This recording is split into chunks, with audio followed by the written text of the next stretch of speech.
தமிழ் சினிமாவுடைய தவிர்க்க முடியாத இயக்குனர்கள்ல சங்கர் அவர்களுமே ஒருவர். ஒரு காலத்துல பிரம்மாண்டம் அப்படின்னா அது சங்கர் சார் மட்டும்தான். தமிழ்ல மட்டுமல்ல, இந்திய அளவிலுமே இவருடைய பிரம்மாண்டம் பேசப்பட்டது. இந்த நிலையில பாத்தீங்கன்னா இவருடைய கடைசி 2 திரைப்படம் நினைத்தளவிற்கு போகல. ஆகையால மீண்டுமே பழைய ஸ்டைல கையில் எடுத்திருக்கார் அப்படின்னு சொல்றதை விட அவருடைய பழைய படங்களையும் 2ஆம் பாகத்தை எடுக்கும் முயற்சியில இருக்காராம். இதற்கு முன்னாடி பாத்தீங்கன்னா இந்தியன் படத்துடைய 2ஆம் பாகம் ரிலீஸ் ஆச்சு. அந்த படம் அந்த அளவிற்கு சோபிக்கவில்லை. அதற்கு மிக முக்கிய காரணம் அந்த படத்தின் படப்பிடிப்பின் போது நிறைய பிரச்சனைகளுமே போச்சு. ஆகையால தற்போது சங்கர் அவர்கள் முதல்வன் படத்துடைய 2ஆம் பாகத்தை எடுக்கும் முயற்சியில இருக்காரா. படத்திற்கான கதையை அவர் எப்போதும் தேர்வு பண்ணிட்டாரு. இந்த நிலையில பாத்தீங்கன்னா சமீபத்துல சூப்பர் ஸ்டார் ரஜினிகாந்த் அவர்களை மீட் பண்ணி கதை விவாதமுமே நடைபெற்றதா. முதல்வன் 1ஆம் பாகத்திலேயே ரஜினிகாந்த் அவர்கள் தான் நடிப்பதாக இருந்தது. இறுதியில ஒரு சில பிரச்சனைகள் காரணமாக அது தள்ளி போச்சு. அதன் பின்னர்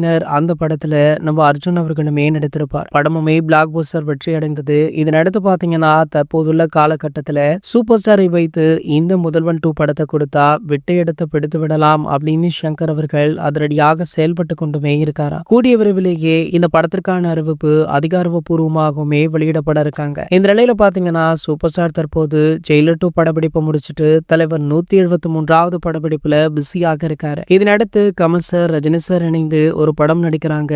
அந்த படத்தை நெல்சன் இயக்குறாரு. அந்த படத்திற்கு பிறகுதான் இந்த முதல்வன் 2 ஆரம்பமாக இருக்கா. இது போன்ற செய்திகளை பத்தி நீங்க உடனே தெரிஞ்சுக்க நம்மளுடைய சேனலை மறக்காம சப்ஸ்கிரைப் பண்ணிக்கோங்க.